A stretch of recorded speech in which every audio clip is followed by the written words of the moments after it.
Guten Morgen, liebe Leute. Morgen, haha, es ist 11:45, Mittag. Ich bin in der Nähe von Tarragona losgefahren, Richtung Barcelona Autobahn. Jetzt bin ich 10, 15, 20 Kilometer östlich von Barcelona auf der Route 47. Die geht jetzt zum ersten Mal da in die Berge, wird es nicht sein, es ist einfach Offroad. Es ist so eine Sandpiste, sehr wellblechig. Und es ist heiß. Ich weiß nicht, was für eine Luftfeuchtigkeit ist, aber 31 Grad und gefühlte 150% Luftfeuchtigkeit. Es ist so neblig, dunstig, also es ist echt was in der Luft. Ich fahre jetzt Richtung Cadaqués, das wäre jetzt eigentlich die Route Richtung Cadaqués, aber ich werde sicher 99% nicht bis Cadaqués fahren, sondern Figueres oder irgend sowas.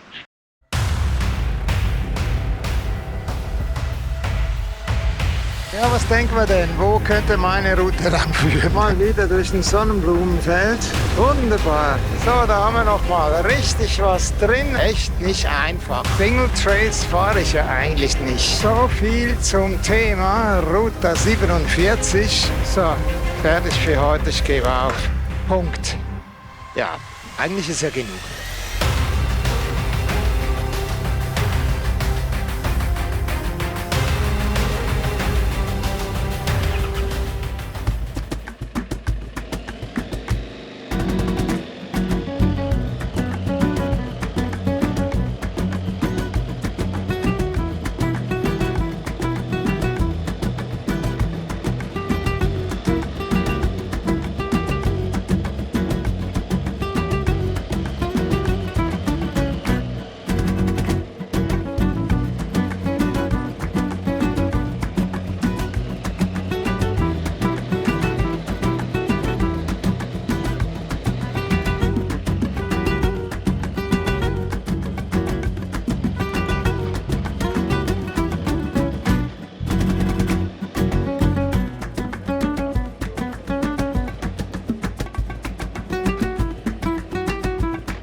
Ich habe mir die Zunge wund geredet, aber kein Mic eingesteckt an der Kamera.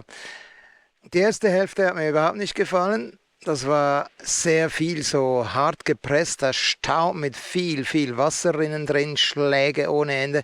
Ich hatte mir in Val Gorgina überlegt aufzugeben, habe jetzt aber das Stück nach Tordera gefahren und das ist echt hübsch.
20 Meter was Neues.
Ich fahre jetzt weiter nach San Feliu, immer schön oben im Gebirge. Wenn dann Gebirge kann man nicht sagen, in den Bergen. Ja, hoffen wir mal, dass es gut kommt.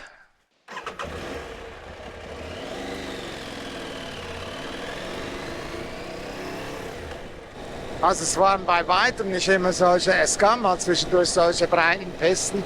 Das war jetzt gerade die letzten 1 Kilometer so. Ich bin jetzt nicht mal sicher, ob ich schon in dem Stück drin bin, wo beschrieben ist, dass es schwierig wäre, technisch. Jedenfalls sind da diese harten Staubpisten mit den tiefen Gräben. Diese Art Pisten mag ich nicht. Ja, wenn sich das so auswächst, gebe ich dann ziemlich schnell auf. Macht mir keinen Spaß da mit dem Klappergabel. Da ist dann auch wieder nichts mit Tempo, mit dem ganzen Gepäck und so. Da bist du mit 10, 15 unterwegs. Ich habe noch 150 Kilometer vor mir. Also, schau mal da bei der Kreuzung, wenn ich da rauskomme, dann lasse ich ein großes Stück aus heute. Das Geklappere, das ist schon heavy.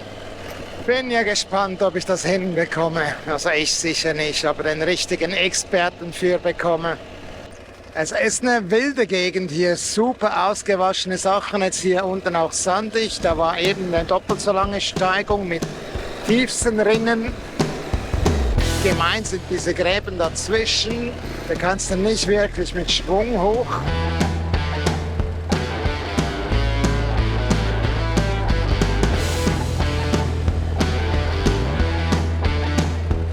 Ja, immer wenn ich aufnehme, bin ich viel zu spät.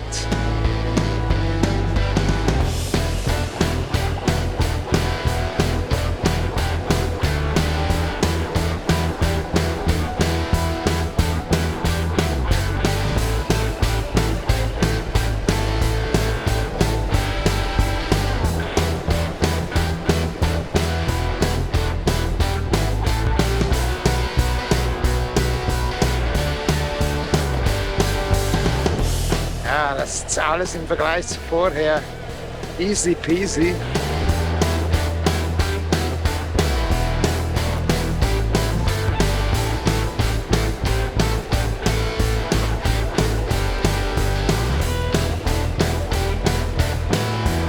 Tossa del Mar. Ja, und dann werde ich die Segel streichen für einen Moment.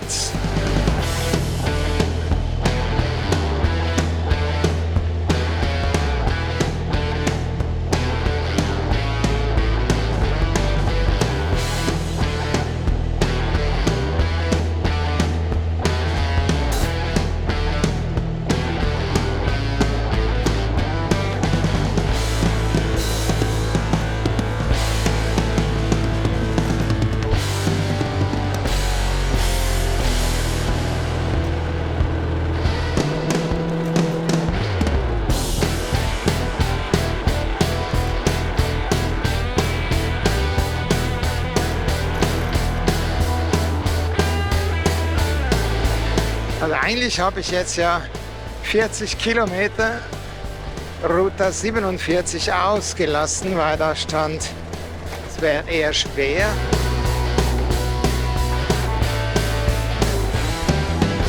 Jetzt komme ich hier auf eine geteerte Straße. Das war jetzt absolut unnötig, dieser Abstecher. Da hätte ich mehr sparen können.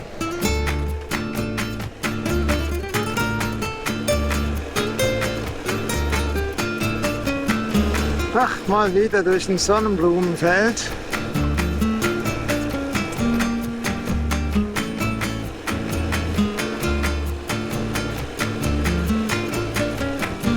Sehr schön, wie sie mich anlachen. Wunderbar.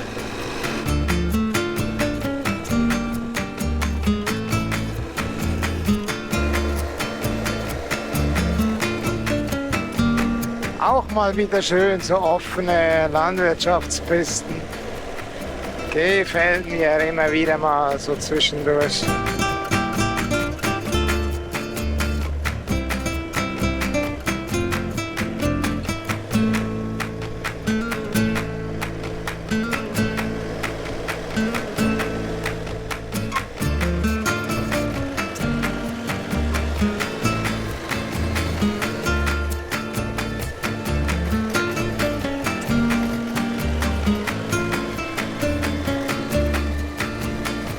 Ich vergesse dauernd die Aufnahmetaste, wenn es mal ein bisschen spannend wird. Und dann denke ich, ja, das hätte ich jetzt aufnehmen sollen, aber ich fahre nicht zurück.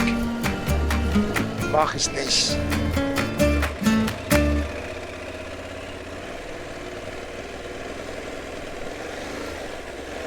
Oh.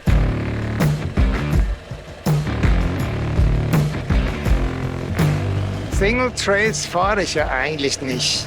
Aber das ist verborgener Single Trail. Nebendran wäre eigentlich auch noch eine Spur.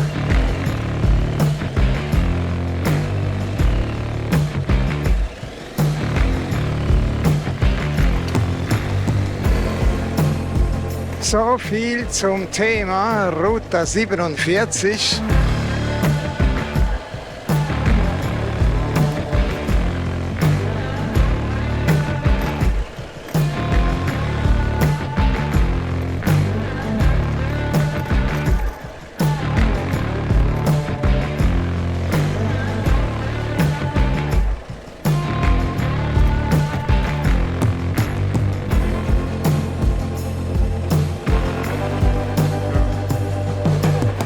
Ja, das ist jetzt ein bisschen nicht so mehr mein Ding. Also es ist schon okay, aber ich bin jetzt eigentlich geistig schon im Hotel. Deshalb macht das jetzt nicht wirklich Spaß.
Wir sind in der Nähe von Figueras.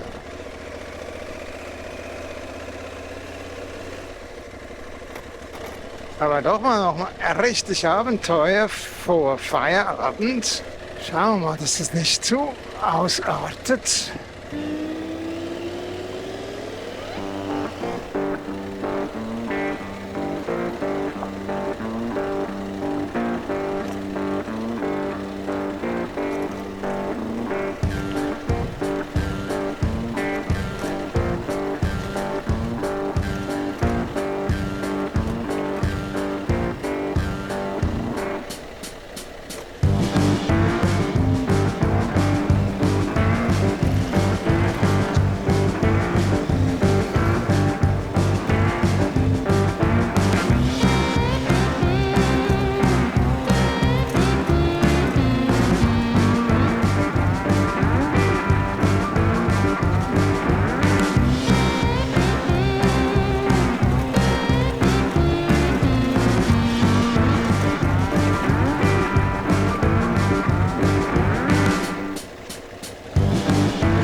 Discovery Special.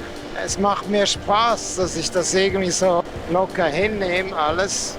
Ich glaube, da hätte ich vor einem Jahr noch Schweißausbrüche von Angst und nicht von Anstrengung gehabt. Oder beides zumindest.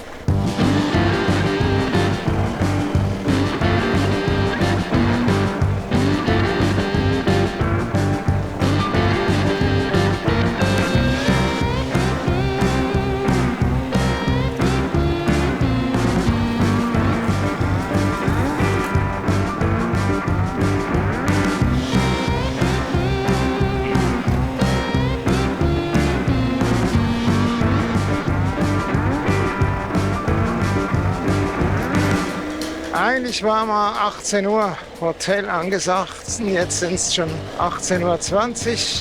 Ei. Aber echt noch so auf den letzten Drücker solche Sachen.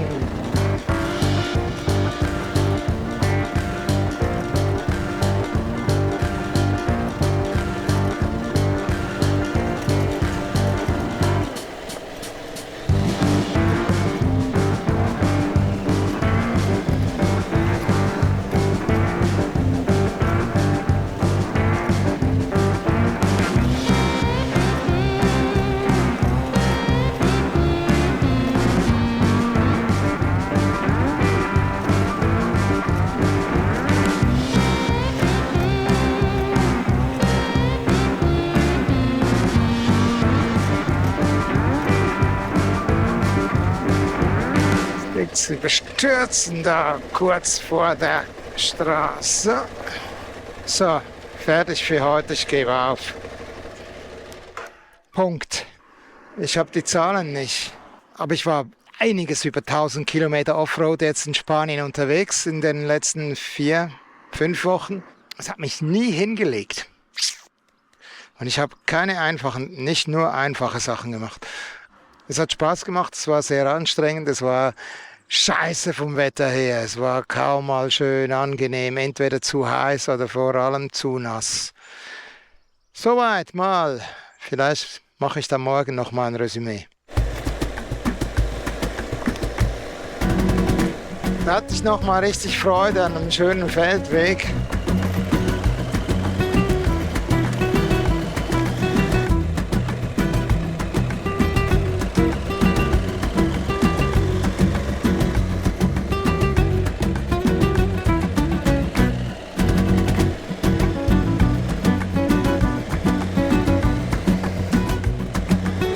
So, da haben wir noch mal richtig was drin auf den letzten Metern.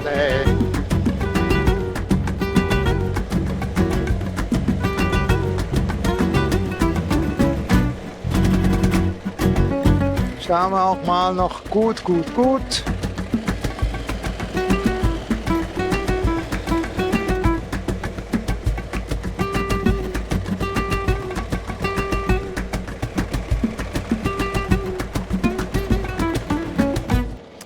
Guten Morgen, liebe Leute. Heute der letzte Tag in Spanien. Da irgendwo auf den Bergen ist die Grenze nach Frankreich rüber, die letzten Ausläufer der Pyrenäen. Ich werde jetzt dann gleich auf den ACT treffen, fahre da noch ein paar Kilometer darauf, quasi bis rüber nach Frankreich. Es sind auf der französischen Seite heftige Gewitter angesagt heute. Ich hoffe mal nicht, dass das rüberschwappt, obwohl mir das so angekündigt wurde. Aber eigentlich fahre ich jetzt eher hinterher. Ausnahmsweise habe ich sie nicht im Nacken. Ich bin jetzt da raus aus Figueres auf dem Kiesweg. Habe ich mit dem Garmin gemacht, die Route mit dem Tread. Ich glaube dann auf dem ACT ist auch nicht allzu viel Offroad. Ja, eigentlich ist ja genug mit Offroad.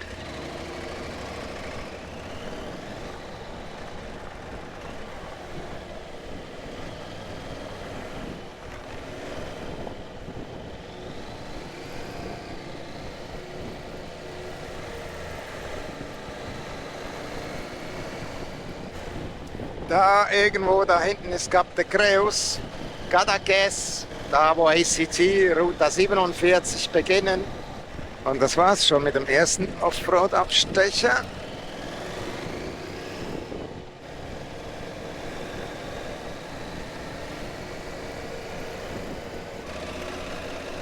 Ich bin nun ein paar Kilometer asphaltiert entlang eines Stausees gefahren und jetzt kommt hier der erste Offroad-Abschnitt, für mich zumindest auf dem ACT. Verspricht schon einiges der Einstieg.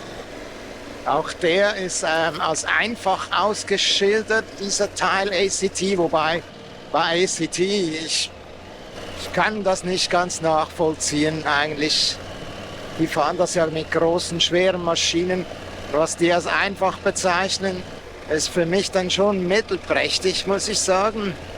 Das ist jetzt alles okay, aber ich hatte da letztes Jahr ein paar Sachen gefahren. Echt nicht einfach. Und wenn ich gucke, okay, die fahren in Teams und wie die da einander helfen mussten, die Maschinen aus dem Schlamm zu ziehen, wenn es mal nass ist.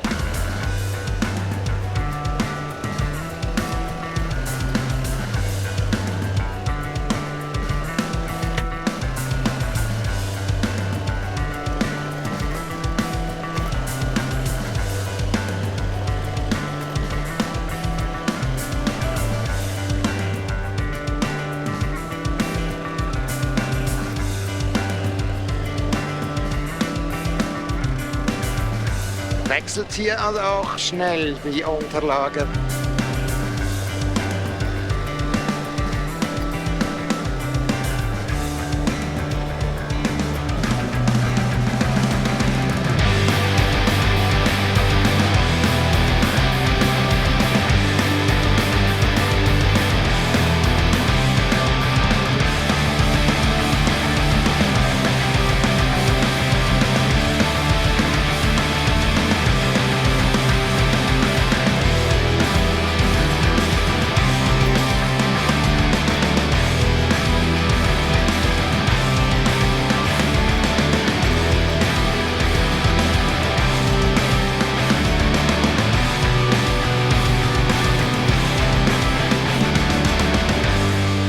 Ich habe die Grenze nicht gemerkt.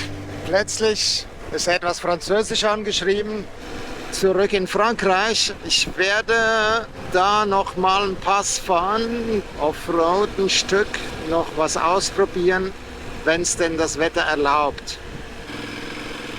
Ganz, ganz krasse Stimmung vor mir, diese dicken schwarzen Wolken. Aber meine Richtung geht da lang, rechts weg und da scheint's okay. Aber hier, die Stimmung ist schon ganz krass. Und das ist jetzt dann gleich unbefestigt, aber machbar. Das ist der Col de la Bataille. Da hinter mir, wo ich jetzt abgebogen bin, ich weiß gar nicht, ob der Turm da oben Tour de la Bataille heißt. Was mühsam ist, sind diese Rinnen auf dieser Piste. Ich bin jetzt zweimal von der anderen Seite darüber gefahren, zweimal auf der gleichen Route. Es hat eine hübsche Verbindung eigentlich von Frankreich in dem Sinn nach Spanien, auch wenn beide Seiten in Frankreich liegen.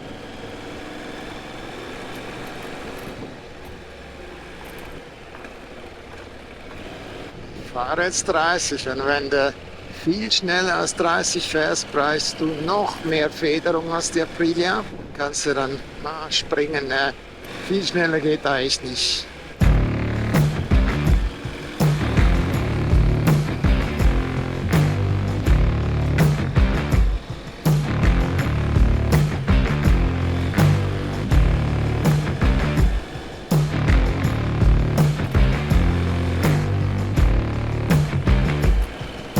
Und für ganz Wilde geht's noch da hoch zum Turm. Ist super steil. So, Passhöhe in dem Sinn erreicht.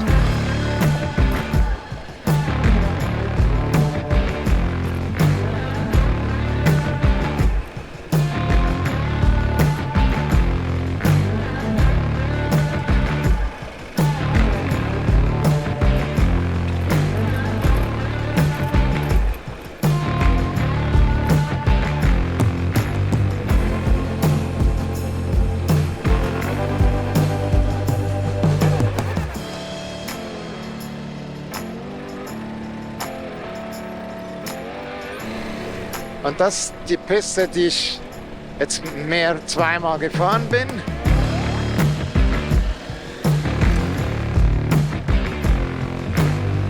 Ich überlasse die Planung jetzt wieder Garmin Thread. Und ich glaube, er hat mir da auch ein paar Überraschungen eingebaut. So wie ich das gesehen habe, ist das was ich nicht kenne. Es ist spannend, wenn es hier weitere Routen gibt, die fahrbar sind.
Ja, was denken wir denn? Wo könnte meine Route lang führen?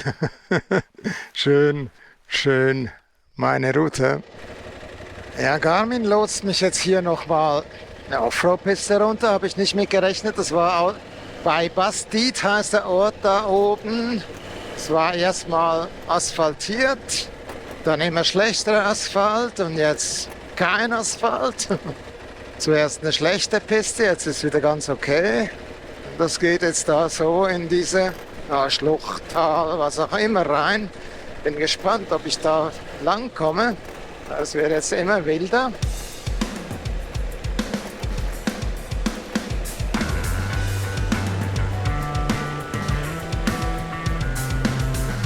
Da stand eigentlich nur ein Verbotszeichen über 5 Tonnen. Sonst gar nichts. Bin ein bisschen erstaunt, was hier alles fahrbar scheint.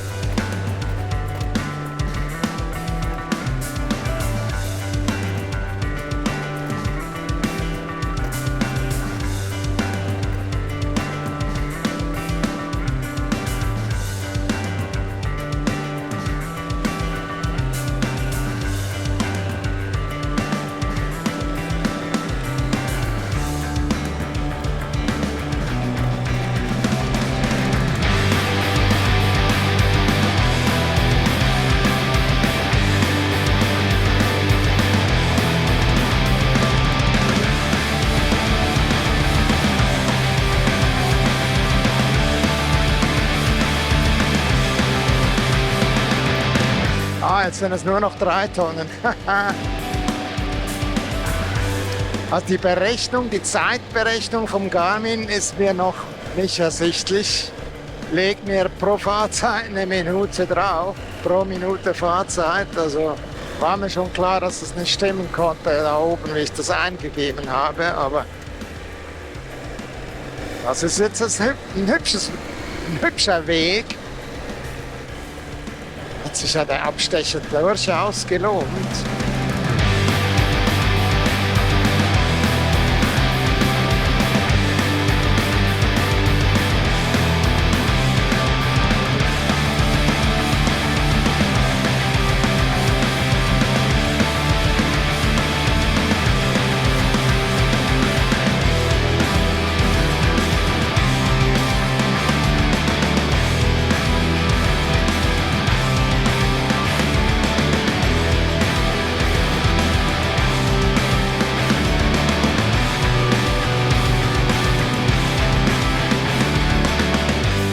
Route ist überraschend geil. Das habe ich überhaupt nicht auf dem Plan, dass hier so Straßenwege gibt. Und das war jetzt zwischendurch eine recht breite Kiesstraße. Jetzt wieder ein bisschen enger, ein bisschen seltsam, weil die Kurven, die waren so ausgelegt, dass da auch LKWs rumkommen, also echt weit.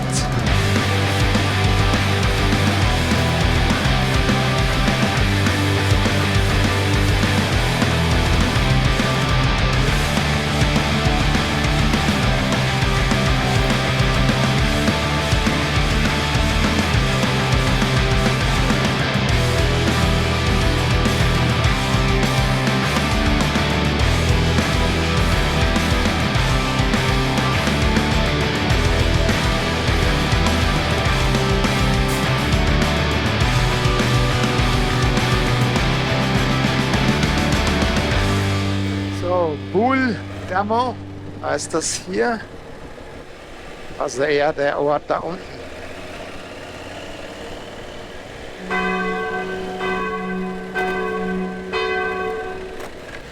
Also von Boule Damo kommt man hoch nach Bastide. Etwa 10 Kilometer schätze ich jetzt. Offroad. Bei mir gibt es noch mehr Pisten. Okay. Ich hoffe, ich konnte euch das spannende Projekt Ruta 47 ein bisschen näher bringen. Weitere Infos zur Reise findet ihr auf meiner Homepage auf drtraktor.com.